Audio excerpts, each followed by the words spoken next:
everybody, Walking Man Walks here, out for a walk this evening. It's a beautiful evening in the Philippines. Just want to talk about retirement again, my recurring subject. So some new things have come up in the Philippines with my girlfriend, fiance actually. If you guys, I'll let you know soon enough what's going on, but right now I'm going to keep it between her and myself. But it's definitely something that's pushing me more and more to move out here in the Philippines permanently, not do my 6 months on, 6 months off. In other words, working back in the States. Obviously the big hang up is economics. You know, I can't work here in the Philippines, not traditionally anyway. I can work online.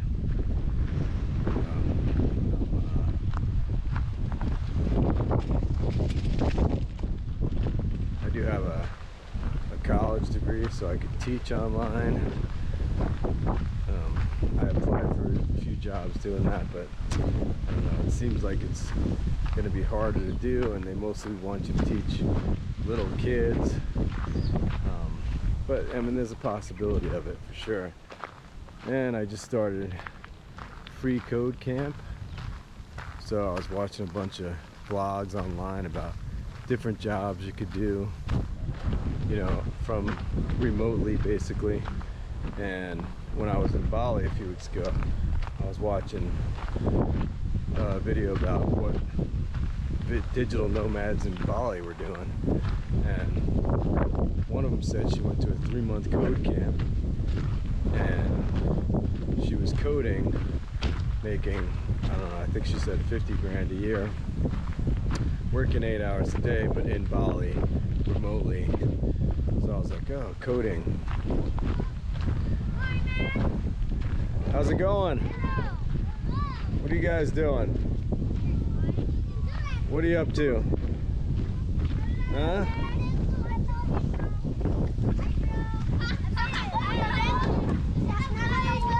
What's up, man? Hi, man. What's up? You can do it, can talk. What's that? What's that? What's that? Hey. Guys on camera.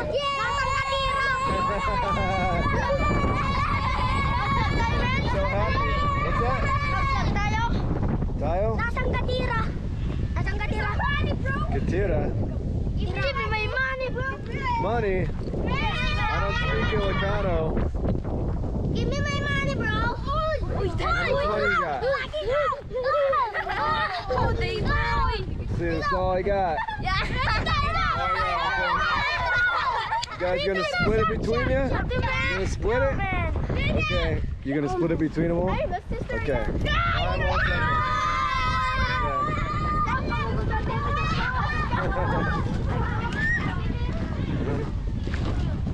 Thank you, man. Yeah. Go buy some candy or something. Yeah. Catch me next time. Yeah.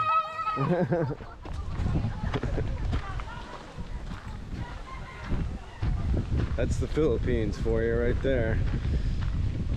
Walking down the trail, bunch of kids. Of course they asked me for money, that's typical, but it's okay. I gave them what equals to about $1 for all of them to split up, so it's not gonna break me, that's for sure. Anyway, getting back to my thoughts here about retiring in the Philippines. I started this free code camp and moving quite along. If any of you guys are interested, it's freecodecamp.com. So anyway, I saw the girl in Bali, you know, doing the code camp, did the code camp, the 3-month code camp, and after 3 months she got a pretty good job, making pretty good money remotely. I thought to myself, you know, I went all the way through graduate school, it took me forever, but I could probably code. So I looked up a few videos, and the consensus was to get on this free code camp website and you know, start for free. Eventually you're gonna have to pay for some courses probably, but you can learn HTML and CSS. If you don't know what those are, I mean, I knew what HTML was. I didn't really know what CSS was. Now after about a month of doing the coding, I do know what CSS is, and it's really not that difficult. This is called, like, you know, CSS and HTML is front end stuff. Like, it's basically building websites. You know, how's it going? The real money's in the back end, I think. I'm not far enough along to know, but it looks pretty promising if you have the patience to sit through this. I mean, luckily now, you know, I'm on my furlough, so I have all kinds of time aside from, you know, tending to my girlfriend, fiance. All you guys know, if you have a girlfriend, like, they definitely want attention and take up time, which is fine. That's why we are in relationships, right? So anyway, I'm, you know, I'm doing at least 2 or 3 hours a day, and I'm moving along pretty quickly. And I got my friend JV here. He's a 28-year-old Filipino who I work out with at the gym. Now he's doing the free code camp, so we talk about it and stuff, you know. And it can be difficult sometimes because you have to find answers on the internet to stuff that you can't figure out, but you know, that's not that hard. That's what the internet does, basically. Just Google it, right?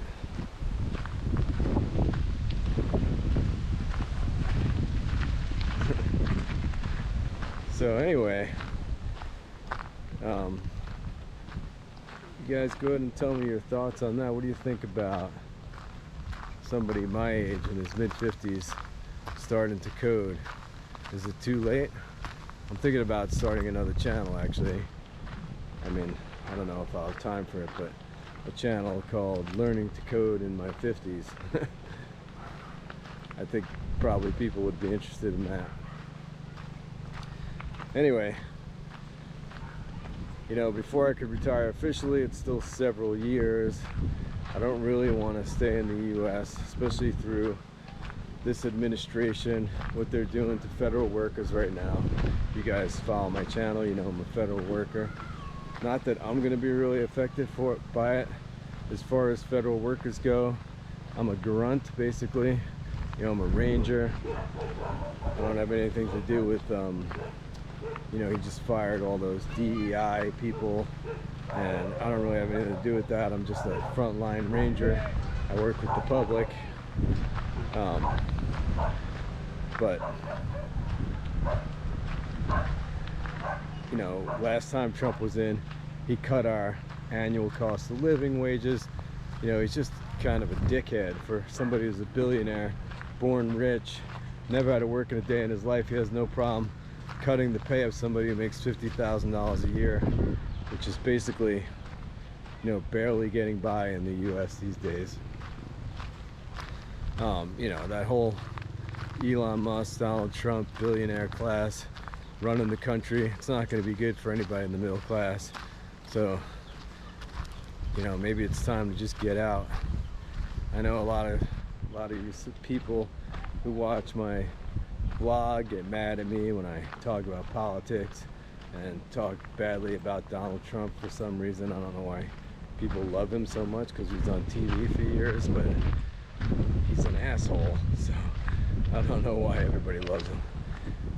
Anyway, these 4 years are not going to be good for people in my position in the country, people with my job, people with my status, in my class, the middle class.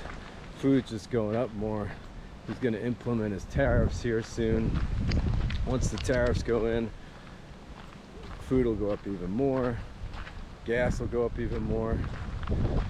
I mean, he says he's going to produce a bunch more gas, drill baby drill, but you know, under the Biden administration, people seem to be ignorant to the fact that we were drilling more petroleum out of the ground than we were ever before in history. So I don't know where, we don't have the capacity to drill anymore, basically. Plus, it's private corporations that drill for oil, not the US government. They sell it to whoever they want to. They sell it to other countries, they don't keep it at home to advantage the lower prices in the US. That's just a fantasy if you think that's going to happen. They're going to sell it to whoever they can make the most money from. Russia, although Russia is playing their own oil, but you know, Europe, and with the tariffs Trump is promising on Canada, that's just gonna, you know, we get most of our, or a big chunk of our oil and petroleum from the oil fields in Canada, up in central Canada there. So I don't know how that's gonna make gas go down. So anyway, I'm thinking now is the time to just make the move and get out, retire early. Let me know what you guys think. Comment below. Go ahead and lay into me about Trump if you're a Trump sycophant, part of the cult, if you will. I know you guys don't like anybody to say anything bad about Trump. Again, I don't know why. He's a billionaire. You're not. Like old George Carlin used to say, it's a big club and you ain't in it. Okay guys, see you next time.